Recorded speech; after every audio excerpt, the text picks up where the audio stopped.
Comment gagner de l'argent avec les NFT sur le long terme? Le cas Winnew. Fabien, c'est parti, on t'écoute. Bien, aujourd'hui, on va parler d'une plateforme moins connue, mais pourtant extrêmement intéressante. Hem, avant de commencer la vidéo, le petit pouce bleu, on s'abonne et on clique sur le lien pour apprendre à gagner de l'argent avec les NFT, comme ce qu'on va faire là, mais en beaucoup plus approfondi, donc inscrivez-vous.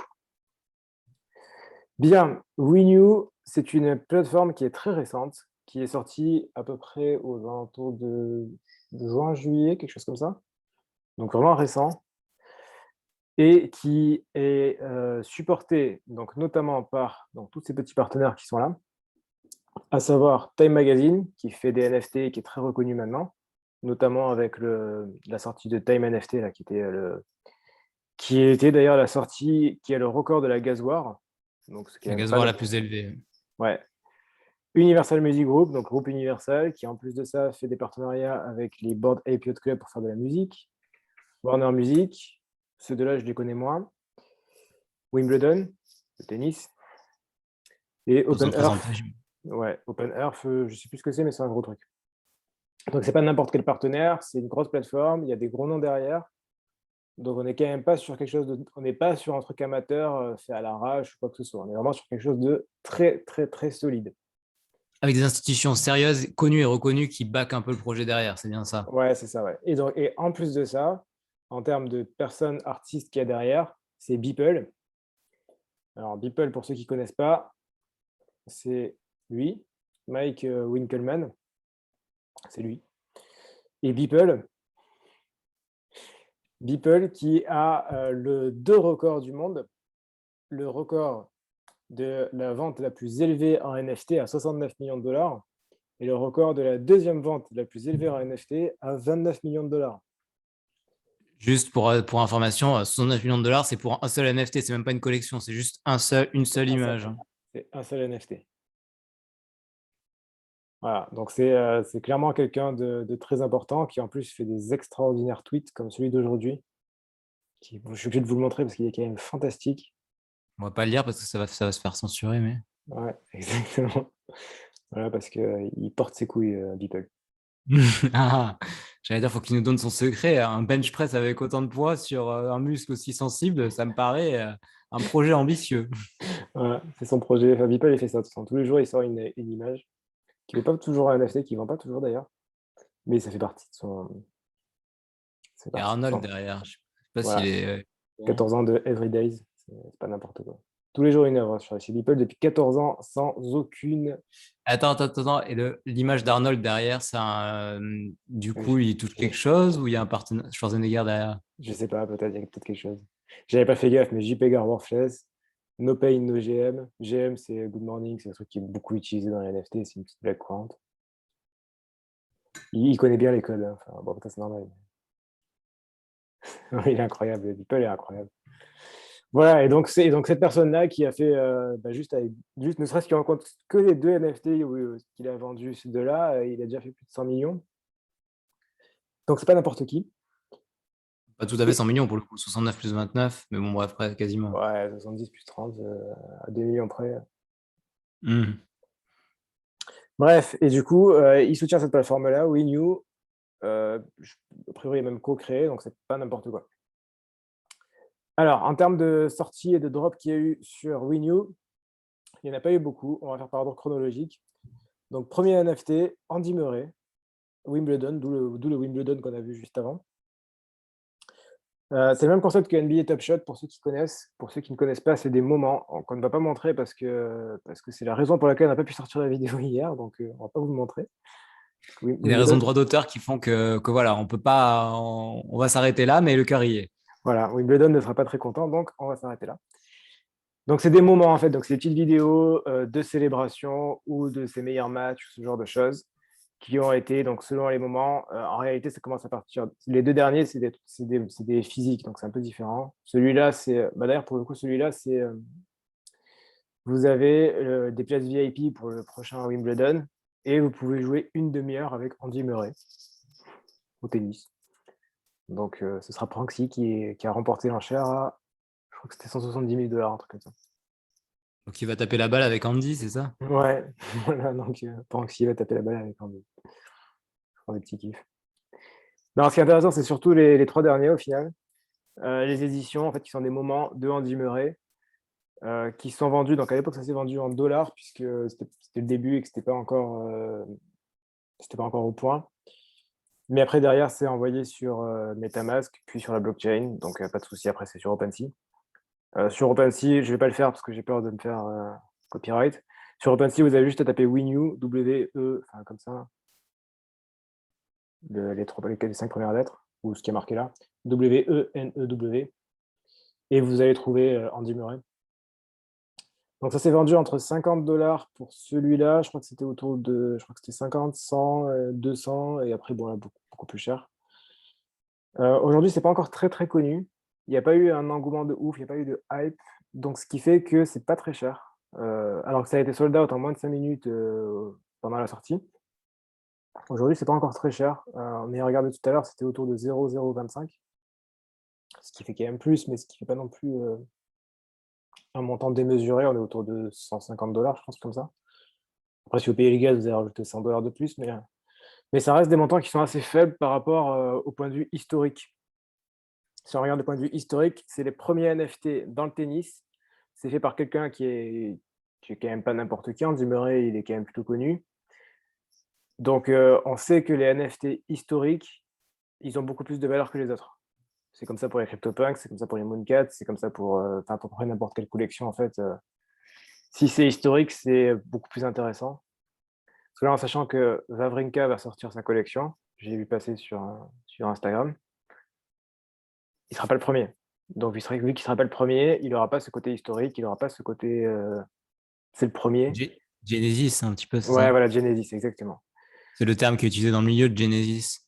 Ouais, c'est exactement ça. Donc là, il y a pas encore de hype et je pense que les gens du tennis, même les gens qui sont fans de Andy Murray ne connaissent pas vraiment tout ça. Donc personnellement, on n'est pas une société d'investissement, je donne juste mon avis, je trouve que c'est quand même intéressant.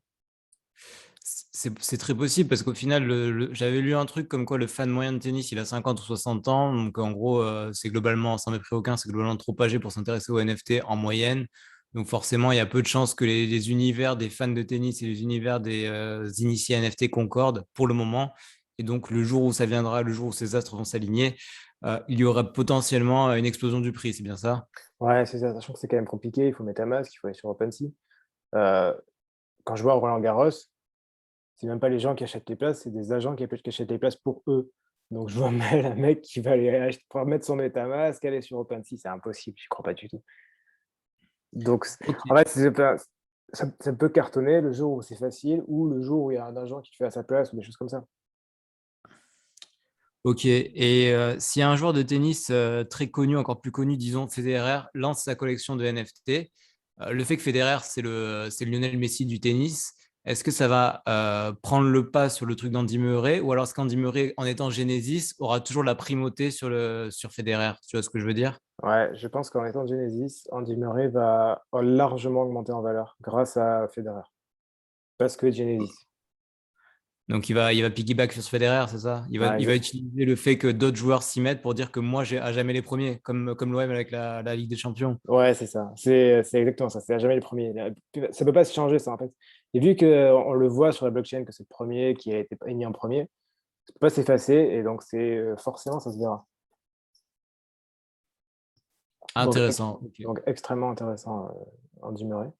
Donc ça, c'était la première sortie. Donc il y en a vraiment très peu, hein, des sorties. Ensuite, il y a eu Louis Vuitton. Alors Louis Vuitton, c'est très différent parce que là, on le Alors, voit. juste attends, pour le tennis, pour un dernier point, c'est sorti quand ça, le tennis, Andy Murray? C'est sorti il y a quelques mois, c'est ça? Ouais, Au mois sorti il y a d'août, quelques juillet? mois, ouais, je crois que c'était juin, juillet, un truc comme ça. J'ai plus la date en tête, mais je me souviens que c'était par là, que ça se faisait, que ça s'était fait. Moi, j'avais participé au drop. En fait, à la base, on voulait acheter celui-là et celui-là, et erreur de débutant à l'époque, on a commencé par lui, alors qu'il faut toujours commencer par le plus rare et ensuite redescendre. Ouais, mais bon, c'est comme ça qu'on apprend. Voilà, donc si vous voulez acheter quelque chose, commencez par le plus rare et après descendez dans les prix. Parce que là, il y en aura plus et les gens vont d'abord se ruer sur le plus rare. Sur le marché primaire, en tout cas, pas sur le secondaire. Bah, sur le secondaire, vous avez plus de temps, non? C'est un peu différent. Voilà, donc à l'époque, ça se faisait en carte bleue parce que ça marchait pas le MetaMask. Mais par contre, ce qui est bien, ils ont fait ça bien quand même parce que derrière, j'ai payé en carte bleue. Après, j'ai donné mon adresse MetaMask, ils m'ont envoyé le NFT, enfin gratuitement. Il y a enfin, un airdrop que j'ai pas payé les frais de gaz. Ça avait même planté une fois, j'ai contacté le support, j'ai dit ça a planté, ils m'ont renvoyé sans problème. Donc c'était cool, enfin, c'était plutôt bien fait. Et là, c'est sur OpenSea, c'est dispo. Bon, on peut pas vous le montrer parce que Il y a les droits copyright, d'auteur. mais sinon ça marche. Voilà, ensuite, deuxième sortie. Alors, c'est très différent, parce que là, on le voit, mais à l'époque, c'était caché. En fait, on est arrivé sur la page de Win New Moments et on voyait uniquement ça.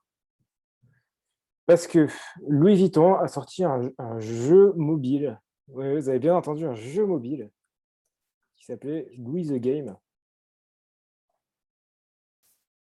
Voilà, journal du luxe. Louis Vuitton lance le jeu Louis the Game. Bon, et ça, c'était pas marqué à l'époque, inclus en train de NFT. Ça ressemble à ça. Bon, ça, c'est juste l'image. Je sais pas s'il y a des images du jeu. Ouais, ouais, ça ressemble à ça, ouais. Ça ressemble à ça, voilà, vous avez votre petit joystick ici, ici vous avez votre petit bouton saut, et vous avancez comme ça dans ce petit univers tout joli, tout mignon.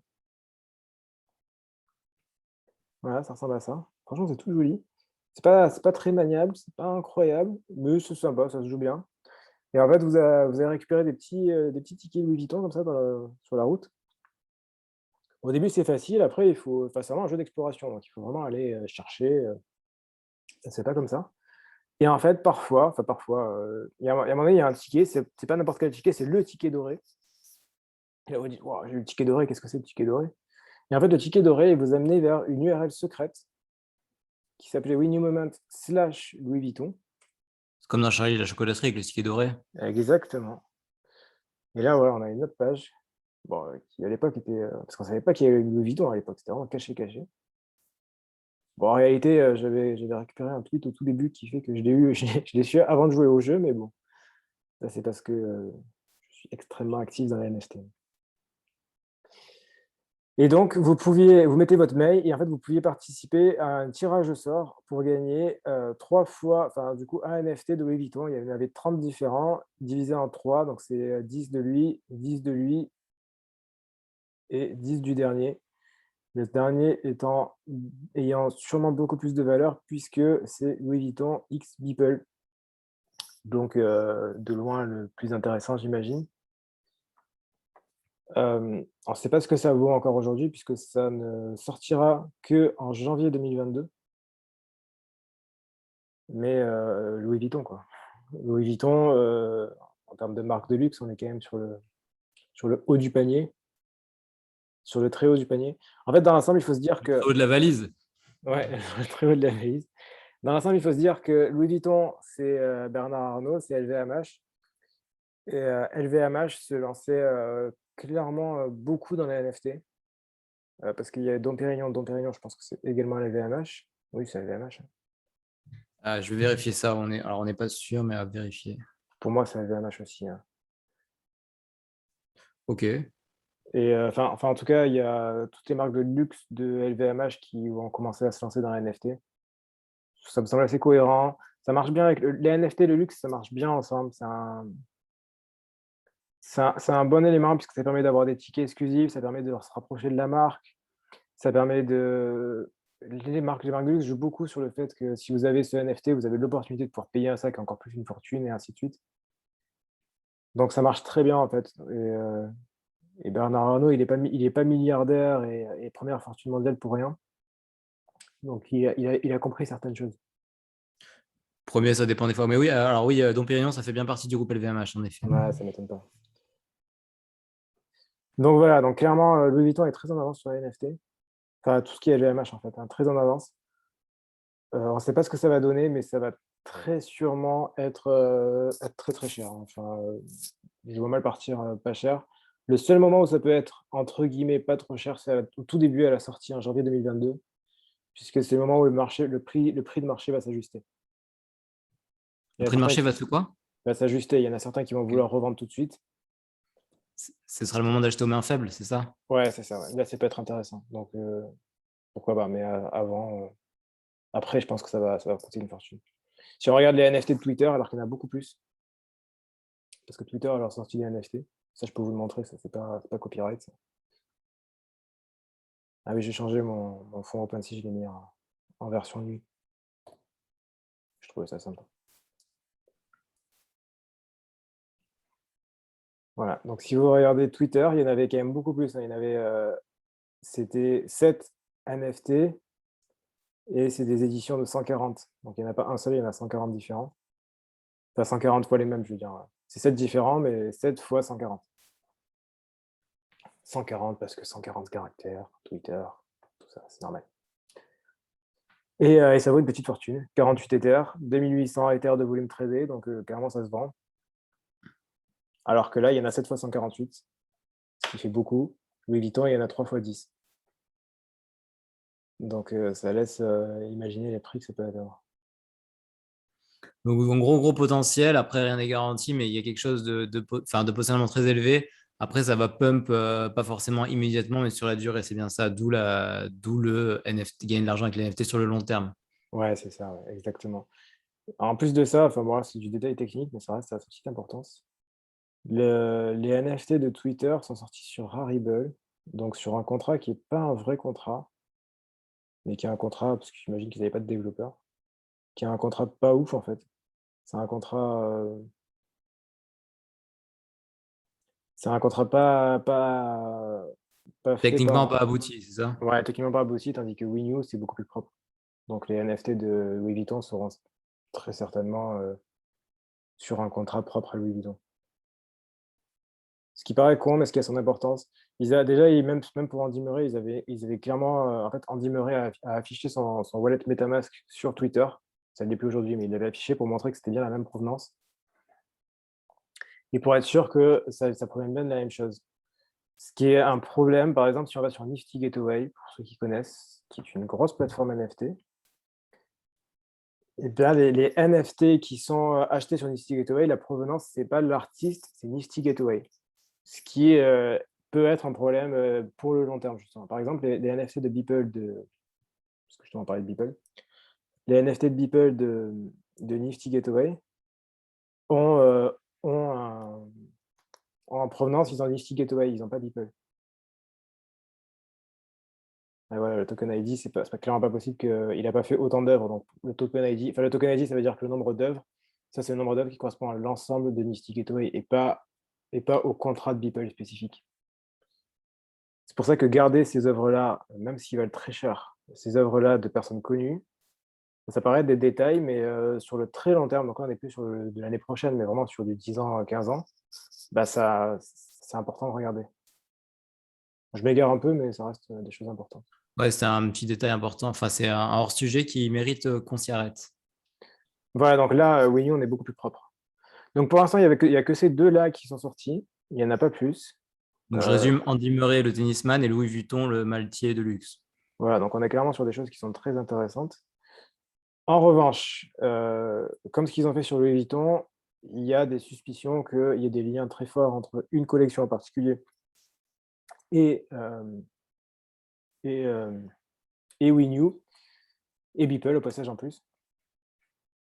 C'est la collection qui s'appelle 10 KTF, 10 000, 10 000, 10 000, je ne sais pas quoi.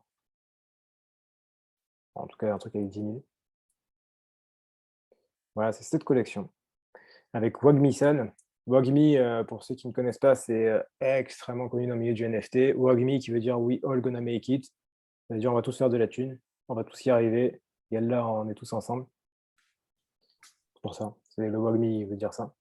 Et si on regarde derrière la photo de couverture, on reconnaît que ici, c'est le même logo que ici, qui est juste mis Ah, il a inversé.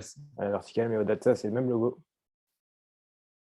Donc, c'est a priori pas un hasard. Ça me paraît difficilement être un hasard. Donc, il y a très sûrement des liens, en sachant qu'on sait quasiment de source sûre que c'est Beeple qui est derrière ce projet, Beeple qui est également derrière WinU. Ça fait beaucoup de liens. Donc, il y a clairement quelque chose. Donc, ça peut être intéressant de s'intéresser à cette collection-là en particulier, voir ce qui se fait, voir s'il y a un intérêt, voir les choses. Voilà, on le reconnaît tout de suite. C'est une collection qui est disponible sur OpenSea. et qui est pour l'instant pas trop cher, même si c'est quand même assez cher déjà. 0,12. Après, est-ce que ça servirait à quelque chose d'avoir un de ces NFT là? Est-ce qu'il y a un intérêt? Tout ça, on n'en sait rien. Mais voilà, il y a quelque chose. En tout cas, c'est joli, enfin, ça correspond bien au style, c'est joli. C'est associé à des collections, en fait. Donc c'est associé à des collections, blue chip au final. Les Bored Ape, les Kennel, les Mutants. Tout ça, au final, c'est c'est plus ou moins la même collection. Les, Petits Pingouins, ON1, c'est des grosses collections à chaque fois. Bon, je les connais toutes, mais elles sont toutes, c'est que des grosses collections, hein. Je crois qu'il y avait du World of Woman. C'est que ceux qu'on peut considérer comme blue chip, même si ON1, je l'aurais pas mis en vrai blue chip, mais ouais, Ok. voilà, World of Woman ici. Donc ça reste des grosses collections. Est-ce que ça sert à quelque chose? Est-ce qu'il y a un intérêt? Est-ce qu'il faut acheter des chaussures, un sac à dos? J'en sais rien. De toute façon, on n'est pas une société d'investissement, donc On donne juste notre avis, faites vos propres recherches. Ceci n'est pas un conseil financier. par contre, ce qu'on sait, c'est qu'il y a de très fortes chances qu'il y ait un lien entre ça et Winue et que Winue est quand même une plateforme qui est plutôt haut de gamme, qui a quand même, onboardé des marques de luxe et pas n'importe laquelle. Si Louis Vuitton a accepté de travailler avec Winue, c'est que bon, il y a quand même de la confiance. Voilà. C'est à peu près tout sur Bien. cette vidéo, mais clairement, c'est pour moi, c'est vraiment une plateforme à surveiller de très près, parce que ça a quand même l'air d'être, très, très solide. Ouais, ça ressemble à ça, c'est quand même très beau, quoi. Il y a des belles choses, il y a des donc vraiment à voir, mais ça peut être vraiment très, très intéressant. En plus, ça se la raconte, environnement friendly, tout ça et tout, ça c'est bien ça. Ça, c'est bien pour l'univers des NFT qui est assez bien pensant globalement.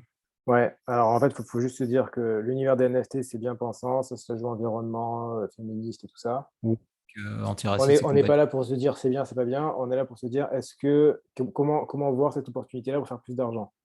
Donc si votre collection, elle est environnement friendly, féministe, ce genre de choses, elle a plus de chances de faire de l'argent, donc c'est un intérêt, donc c'est intéressant. C'est tout. Il n'y a pas d'idéologie. La seule idéologie, c'est le profit. Donc voilà, on est juste là pour ça. Exactement. Voilà, donc une plateforme à surveiller, quelque chose d'intéressant. Bon là, c'était plus au final une présentation et un peu de du journalisme et d'investigation, mais clairement, il y a des choses à faire, il y a des choses à regarder, à C'est ce surveiller. soir dans Enquête exclusive. Vous avez leur Twitter, WeNew Moments, je crois. En fait, avant, c'était we.new et ça a changé en wenewmoments.com. Mais c'est clairement intéressant, il y a des choses à voir. Ok, merci beaucoup Fabien pour cette vidéo très très intéressante sur Winnew. On se retrouve très bientôt pour une prochaine vidéo, un prochain tuto, un prochain état du marché. D'ici là, portez-vous bien, faites de l'argent. Et avant de vous dire à la prochaine, mettez le petit pouce bleu, abonnez-vous à la chaîne. À la prochaine, ciao. Ciao. Ciao.